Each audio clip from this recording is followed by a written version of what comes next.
नारायण नारायण नारायण हरि। एक साधक प्रश्न पढ़ते हुए। स्वामी जी प्रणाम। स्वामी जी, एक बहना का प्रश्न है कि जीवन का परम उद्देश्य क्या है। आखिरकार हम सबको चाहिए क्या। स्वामी जी सत्संग पंडाल की ओर निहारते हुए पूछते हैं कि यह प्रश्न किस बिटिया का है। तभी एक बहन पंडाल में से खड़ी होती है। स्वामी जी,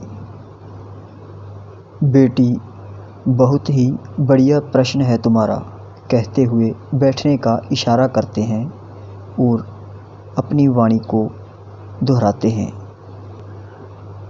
बड़ा ही लोक मंगलकारी प्रश्न है बिटिया का कि जीवन का परम उद्देश्य क्या है। आखिरकार प्रत्येक व्यक्ति चाहता क्या है, उसकी चाहत क्या है। कृपया एक एक शब्द को ध्यान से सुने। जीवन का परम उद्देश्य जानने के लिए सबसे पहले यह जानना बड़ा ज़रूरी है कि जीवन आखिर क्या है। क्या जो भी हम जन्म से लेकर मृत्यु तक सारे क्रियाकलाप करते हैं, व्यवहार करते हैं, सोना, खाना, पीना, रहना, नौकरी करना, क्या यही जीवन है। जीवन है क्या।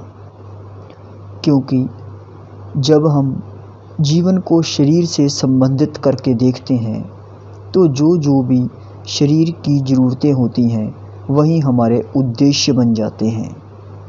जब जीवन को मन से संबंधित करके देखते हैं तो जो भी हमारी मन की इच्छाएं होती हैं वही हमारे उद्देश्य बन जाते हैं। ऐसे ही बुद्धि की बात है। जब बुद्धि से संबंधित करके जीवन को देखते हैं तो जो हमारी बुद्धि में चल रहा होता है, जो हमारी बुद्धि की योजनाएं हैं, वही हमें हमारे उद्देश्य नज़र आने लगते हैं।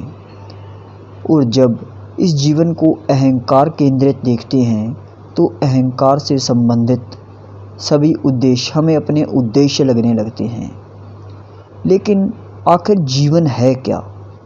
क्योंकि जब तक हमें यह बात क्लियर नहीं होती कि जीवन का अर्थ क्या है, तब तक जीवन का उद्देश्य कैसे समझ आएगा। दरअसल आज तक जो भी हमने जीवन की परिभाषा समझी है, हमने जीवन की यही परिभाषा समझी है कि जो हम जन्म से लेकर मृत्यु तक इस शरीर का समय उपयोग करते हैं वही शायद जीवन है। लेकिन जीवन बहुत ही ऊंची एक चेतना का नाम है। वह एक तत्व है जिसमें व्यक्ति स्व में स्थित हो जाता है। शरीर का जन्म लेना और शरीर का मृत्यु को प्राप्त हो जाना, यह दोनों घटनाएं ही दरअसल चेतना में घटती हैं और चेतना ही परम जीवन है। जन्म से लेकर मृत्यु तक व्यक्ति अनेक उद्देश्य बनाता है। सभी उद्देश्य बदलते रहते हैं। कभी कोई उद्देश्य छोटा है, कोई उद्देश्य बड़ा है और उद्देश्य परिवर्तित होते रहते हैं समय के साथ साथ। लेकिन परम उद्देश्य, जिस परम उद्देश्य के लिए ये सारे उद्देश्य किए जाते हैं, कोई व्यक्ति पढ़ लिख लेना चाहता है, कोई अच्छी जॉब चाहता है, कोई विदेश चला जाना चाहता है, कोई शादी करना चाहता है, कोई सन्यासी बनना चाहता है, कोई दानी हो जाना चाहता है, कोई त्यागी तपस्वी हो जाना चाहता है, कोई बिजनेसमैन बन जाना चाहता है। तो हमारे उद्देश्य हैं, अलग अलग उद्देश्य। लेकिन इन उद्देश्यों का भी कोई उद्देश्य होगा। हम यह उद्देश्य भी क्यों करते हैं। क्यों हम सोचते हैं कि मुझे यह मिल जाए, मैं यह कर लूँ या यह पा लूँ। तो जहाँ जाकर सभी उद्देश्य खत्म हो जाते हैं, वहीं हमारा परम उद्देश्य होता है, जहाँ सारे उद्देश्य विलीन हो जाएं। और इसके लिए जीवन को समझ लेना बड़ा ज़रूरी है। जब जीवन की ठीक ठीक समझ आ जाती है तो जीवन का परम उद्देश्य भी अपने आप स्पष्ट हो जाता है। दूसरा, बेटी आपने पूछा है कि आखिर हम सबको चाहिए क्या। सच में अगर हम 100 अलग अलग व्यक्तियों से एकांत में अलग अलग पूछें कि उन्हें क्या चाहिए, तो शायद 100 प्रकार के उत्तर मिल जाएं। 100 प्रकार की अलग अलग बातें सुनने को मिल सकती हैं। बहुत सी बातें उनमें मेल भी खा सकती हैं। चलो एक कल्पना करते हैं। हो सकता है कि कोई कहे कि मुझे धन चाहिए, फिर वह भी मांग अलग अलग हो सकती है। किसी के धन की संख्या बड़ी हो सकती है और किसी की उससे भी बड़ी। किसी बच्चे से पूछें कि तुम्हें क्या चाहिए, तो वह खिलौनों की तरफ इशारा कर देगा। एक जवान लड़के से पूछें कि तुम्हें क्या चाहिए, तो वह किसी लड़की के आकर्षण में होगा तो वह कहेगा मुझे वह लड़की मिल जाए, बस फिर मैं सुख से भर जाऊंगा। यही बात कोई लड़की भी किसी लड़के के आकर्षण में भरकर कह सकती है। यहाँ मैं प्रेम नहीं आकर्षण कह रहा हूँ, इस पर ध्यान रखें, क्योंकि प्रेम कभी किसी एक से नहीं होता। जब भी किसी व्यक्ति में प्रेम उमड़ता है, प्रेम भरता है, तो वह समस्त जगत अर्थात समग्र विश्व, समग्र सृष्टि के लिए ही होता है। कोई पियक्कड़ कह सकता है कि मुझे पीने को रोज़ शराब मिलती रहे, उसी में मुझे सुख दिखाई दे रहा है। नशा करने वाला नशे की लत से ग्रस्त है, उसे नशे के सिवाय दूसरा कुछ नहीं दिखाई पड़ता। किसी घर में लड़का नहीं है, 4-5 लड़कियां ही हैं, उन्हें लड़के की आशा है। वह सोच रहे हैं कि बस वंश चल पड़े तो चैन हो जाएगा जीवन में। कुछ दूसरे लोग भी हैं जिनके कोई संतान ही नहीं है। 10-10 साल बीत गए हैं, 15-15 साल बीत गए हैं। वह कहते हैं बस संतान का सुख मिल जाए, चाहे लड़की ही हो, तभी हम सुखी हो जाएं। एक व्यक्ति अस्पताल में मौत से लड़ रहा है, उसकी मांग है जीवित रहूं, स्वस्थ हो जाऊं, उसके लिए वही सुख है। कोई व्यक्ति कोर्ट के केस में फंसा है, उसकी मांग है कि किसी तरह केस जीत जाऊं। स्कूल में पढ़ने वाला बच्चा स्कूल को बंधन मानता है। उससे पूछे कि तू क्या चाहता है, तो वह कहेगा मुझे स्कूल ना जाना पड़े। कोई चाहता है मेरा मकान बड़ा हो जाए, और किसी की चाहत है अपनी ज़मीन को और बढ़ाने की। सास चाहती है बहू मेरे अधीन रहे, मेरा कहा माने, मेरी आदर करने वाली हो, घर का काम करने वाली हो, ऐसी बहू मिल जाए। बहू की अपनी चाहत है, वह कहती है पति अच्छा मिल जाए जो मेरी ही बातें मानता रहे, सास मेरे किसी कार्य में दखल ना दे, तो मैं सुखी हो जाऊं।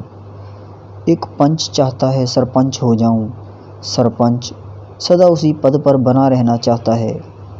काउंसलर मेयर हो जाना चाहता है, एमएलए मंत्री हो जाना चाहता है, एमपी प्रधानमंत्री होने की ख्वाहिश लिए बैठा है। एक प्राइवेट नौकरी वाला सरकारी नौकरी चाहता है। ऐसे ही अनेक अनेक लोगों की अलग अलग चाहते हैं। अब हम चिंतन की ओर बढ़ेंगे कि आखिर हम इन चाहतों, इन ख्वाहिशों के जरिए चाहते क्या हैं। प्रत्येक व्यक्ति का मन इच्छाओं और चाहतों से भरा पड़ा है। किसी समय या किसी माहौल में उसे कुछ चाहिए होता है, तो किसी दूसरे माहौल या समय में कुछ और। जैसे व्यक्ति का पूरा जीवन ही इच्छाओं का जोड़ है। तो बेटी, हम आपके प्रश्न पर आएंगे कि आखिरकार हम सबको चाहिए क्या, और इसी प्रश्न के बाद में हम यह सोचेंगे कि जो भी हमें चाहिए वह क्यों चाहिए। क्योंकि जब तक हमें यह ना पता होगा कि हमें जो भी चाहिए वह क्यों चाहिए, तब तक हम सही विचार नहीं कर पाएंगे उस वस्तु के बारे में या उस साधन के बारे में, और ना ही उसका सदुपयोग कर पाएंगे। अब हम एक एक इच्छा कहो या चाहत, उस पर शांति से गहनता से विचार करेंगे। सबसे पहले हम धन पर आते हैं। दुनिया में लगभग प्रत्येक व्यक्ति को धन की चाहत है। हमें विचार यह करना है कि यह जो धन की चाहत है, यह सच में धन की चाहत है या धन माध्यम है, चाहत कुछ और है। अगर हम किसी व्यक्ति को ढेर सारे धन के साथ किसी कमरे में सदैव रहने के लिए कहें और उसे बाहर से बंद कर दें, उसे कहें कि हमने जितना तुमने मांगा था उतना धन तुम्हें दिया, अब खुश रहो इस कमरे में इस धन के साथ, तो आप समझदार हैं कि वह क्या खुश रह पाएगा उन कागज़ के नोटों के साथ उस कमरे के भीतर? तो उत्तर होगा नहीं, क्योंकि कोई दूसरा चाहिए जिसे मैं यह दिखा सकूं, यह बता सकूं कि मेरे पास इतना धन है। फिर अकेले उन कागज़ के टुकड़ों को हम क्या खाएंगे, क्या पहनेंगे? तो कहने का भाव धन तो माध्यम है, धन तो निमित्त है। दरअसल धन भी इसलिए चाहिए क्योंकि इससे साधन, सुविधाएं, आवश्यक वस्तुएं, शरीर को सही चलाए रखने की सामग्री खरीदी जा सकती है। शरीर को सुविधा देने के जितने साधन हैं, उन्हें खरीदने के लिए धन उपयोगी है। तो एक तो धन की चाहत इसलिए है, और दूसरा है अपने अहंकार के फैलाव के लिए। हम दूसरों को बता देना चाहते हैं कि मेरे पास भी बहुत कुछ है, मेरा भी कोई वजूद है इस जगत में। हम धन से स्वयं को बड़ा करने की कोशिश करते हैं, क्योंकि छोटा रहना किसी को भी पसंद नहीं, और यह बात हम सब में स्वाभाविक है। हमें किसी ने भी सिखाया नहीं कि तुम छोटे मत रहना। यह स्वाभाविक ही है कि हम हर उस पद, वस्तु आदि में सबसे आगे हो जाना चाहते हैं ताकि दूसरे हमें बड़ा माने। तो हमारे भीतर एक तो सबसे बड़ी चाहत है बड़ा होने की। इसीलिए जब हमें कोई कहता है कि तुम इस चीज़ में उससे कम हो या गरीब हो, तो हमसे यह बात सहन नहीं होती। हम जितनी भी साधन सुविधाएं इकट्ठी करते रहते हैं, वह शरीर को बचाए रखने के लिए ही हैं, जबकि हम सभी जानते हैं कि शरीर नाशवान है, एक दिन मिटेगा ही। लेकिन फिर भी हमारे भीतर सदा जीवित रहने की, सदा बने रहने की एक परम इच्छा है। यह भी हमें किसी ने सिखाई नहीं है कि तुम सदा जीवित रहने की इच्छा बनाए रखना। यह इच्छा भी हमारे सब के भीतर नेचुरल है। शांति से विचार करने पर हम इस बात को समझ पाएंगे कि हमें धन नहीं चाहिए, धन से कुछ चाहिए। धन तो क्रय विक्रय का साधन है। हमें तो शरीर की सुख सुविधा से संबंधित साधन सुविधाएं आदि चाहिए।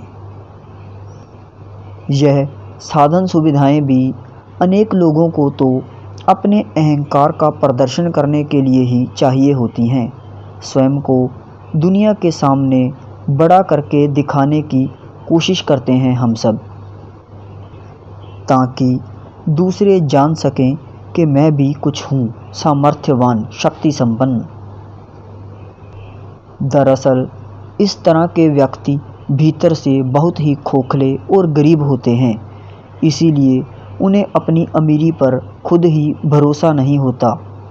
वह अंदर से बड़े गरीब होते हैं, इसलिए स्वयं को बाहर से अमीर करने की कोशिश करते हैं, ताकि कहीं उनको अपने ही भीतर यह विश्वास हो जाए कि हम अमीर हैं।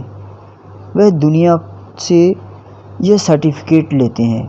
जब दुनिया के लोग उन्हें कहें कि तुम अमीर हो, तब वे भीतर भरोसा करने लगते हैं कि हाँ, हम अमीर हैं। वह दूसरों के मानने पर ही अपना बड़ा होना या अमीर होना मानते हैं। हमें धन चाहिए क्योंकि धन से ही हम साधन सुविधाएं जुटा सकते हैं। साधन सुविधाएं इसलिए चाहिए क्योंकि शरीर और अहंकार को बचा के रखना चाहते हैं। परंतु अगर हम एक कदम और विचारें कि हम शरीर और अहंकार को क्यों बचा के रखना चाहते हैं, तो उत्तर है क्योंकि हम स्वयं को शरीर और अहंकार के रूप में ही जानते हैं। हम स्वयं को इनसे अलग सत्ता को जानते ही नहीं। हमने शरीर से या अहंकार से अलग कभी खुद को अनुभव ही नहीं किया। शरीर और अहंकार दोनों ही सीमित हैं, इनकी शक्तियाँ भी सीमित हैं और यह नाशवान हैं। लेकिन हम इन्हें सदा बनाए और बचाए रखना चाहते हैं, जो कि कभी भी ना पूरी होने वाली चाहत है। व्यक्ति के भीतर बहुत सी इच्छाएं हैं, लेकिन इन सभी इच्छाओं का जो परम उद्देश्य है वह है कि हम सदा बने रहना चाहते हैं। हम अपने आप को बहुत बड़ा कर देना चाहते हैं दूसरों के सामने। और तीसरी बात कि हम आनंद चाहते हैं। जीवन का परम उद्देश्य, जिस दिन हमें जीवन की समझ आ जाती है, उस दिन सही बात कहूँ तो कोई उद्देश्य बचता ही नहीं, क्योंकि जीवन अपने आप में पूर्ण है। चैतन्य अपने आप में पूर्ण है। उद्देश्य तब होता है जब भीतर खालीपन हो, भीतर कुछ भरना हो, भीतर कुछ खोखला हो, उससे बाहर की चीज़ों से फिर भरना होता है। जब भीतर अधूरापन हो, फिर बाहर से उसे पूरा करना होता है। लेकिन जब हम जीवन को सही सही जानते हैं, जब स्वयं को ही जीवन समझ लेते हैं, जब स्वयं को ही चैतन्य अनुभव कर लेते हैं, अपने आत्म में स्थित हो जाते हैं, तब हम समझ पाते हैं कि हम स्वयं पूर्ण ही हैं। फिर पूर्ण में अधूरापन कैसा? और जब अधूरापन नहीं होगा तो फिर चाहत कैसी, फिर उद्देश्य कैसा? फिर ना कुछ पाना है, ना कुछ होना है, ना कुछ कहीं जाना है। तो जीवन निरुद्देश्य एक खेल मात्र हो जाता है। फिर जीवन आनंद हो जाता है। फिर आपका जीना ऐसा नहीं है जैसे हम अब जीते हैं।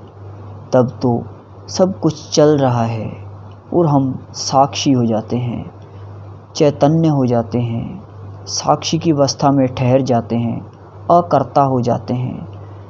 फिर खेल हो रहा है और हम उस खेल को दूर खड़े देखते रहते हैं। फिर हम खेल के बीच इन्वॉल्व ही नहीं हैं। तो बेटी, एक तो आपका प्रश्न था कि जीवन का परम उद्देश्य क्या है। तो सबसे पहली बात, जीवन को समझो।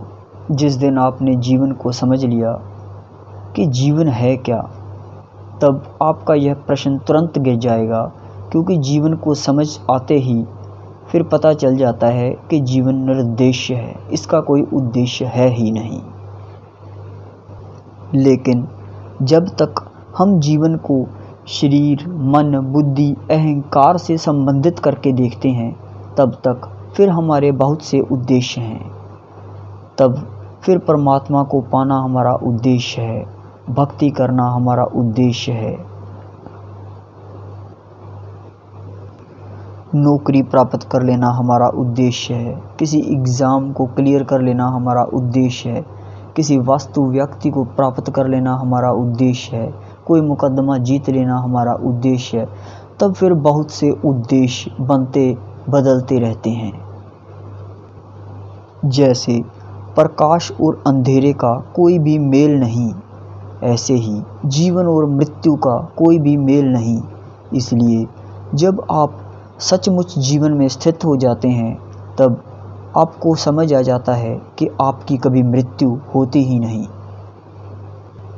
क्योंकि मृत्यु उसी की होती है जिसका जन्म होता है, लेकिन जीवन निरंतर है। और दूसरी बात बेटी, जो तुमने पूछी कि आखिरकार व्यक्ति को चाहिए क्या, तो सचमुच अगर हम देखें तो संपूर्ण कामनाओं का जोड़ करके भी हम देखते हैं तो व्यक्ति के भीतर 3 मूलभूत स्वाभाविक कामनाएं होती हैं। एक तो वह सदा बना रहना चाहता है, वह अपने वजूद को मिटने नहीं देना चाहता। जब हमें कोई अपमानित करता है तब भी हमारे वजूद पर ही ठेस लगती है। कोई हमें छोटा करके दिखाता है तब भी हमारे वजूद पर ठेस लगती है। दूसरी बात, हम अपने आप को बड़ा कर लेना चाहते हैं। हमें कभी भी छोटा होना पसंद नहीं, छोटा रहना पसंद नहीं। और तीसरी बात, हम आनंद चाहते हैं, हम दुख नहीं चाहते। हम एक ऐसा आनंद चाहते हैं जो कभी क्षीण ना हो, कभी टूटे ना, कभी मिटे ना। तो यह 3 मूल इच्छाएं, 3 मूल चाहते हैं प्रत्येक व्यक्ति के भीतर। लेकिन क्या यह पूरी हो सकती हैं? क्या हम इस अवस्था में पहुंच सकते हैं कि हम बड़े से बड़े हो जाएं, कि हमारे से बड़ा कोई हो ही ना? क्योंकि जब भी हम किसी को अपने से बड़ा पाते हैं तो हम अपने आप को हीन मानने लगते हैं, फिर अपने आप को कमज़ोर मानने लगते हैं। क्या कोई ऐसा ज्ञान है, क्या कोई ऐसी समझ है, क्या कोई ऐसा मार्ग है कि जिससे हम यह जान सकें कि हम सबसे बड़े हैं ही? तो सच में है। जिस दिन आप ब्रह्म हो जाते हैं, जिस दिन आप परमात्मा में ही लीन हो जाते हैं, जिस दिन आप बचते ही नहीं, परमात्मा ही बच जाता है, फिर कौन आपसे छोटा, कौन आपसे बड़ा, और आप किससे छोटे और आप किससे बड़े? फिर सभी तरफ आप ही आप, वासुदेव सर्वम इति हो जाता है। फिर सब तरफ परमात्मा ही परमात्मा, भगवान ही भगवान हो जाता है। दूसरी बात, जब तक हम अपने आप को शरीर मानते हैं तब तक मरने का भय रहता है। जब तक मन मानते हैं, बुद्धि मानते हैं, अहंकार मानते हैं, तब तक मान अपमान, निंदा, स्तुति यह असर करते हैं।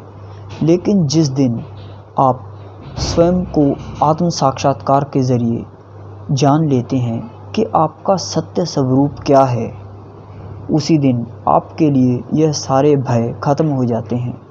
फिर आप निर्भय अवस्था में पहुंच जाते हैं। फिर आपको मिटने का भय खत्म हो जाता है।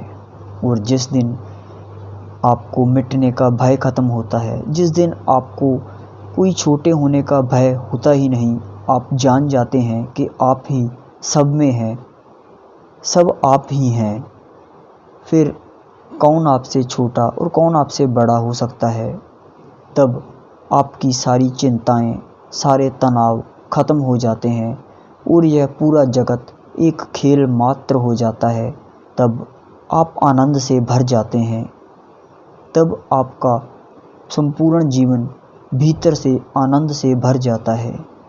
फिर आप एक परम शांति में बने रहते हैं। बाहर जैसे समुद्र के बाहर लहरें उठती रहती हैं, लेकिन भीतर गहन शांति, स्थिरता बनी रहती है। उसी प्रकार आत्म साक्षात्कार पुरुष बाहर से जैसे भी नज़र आता है, लेकिन भीतर वह अडोल बना रहता है। आशा करता हूँ कि आपको उत्तर समझ आ चुका होगा। नारायण नारायण नारायण हरि।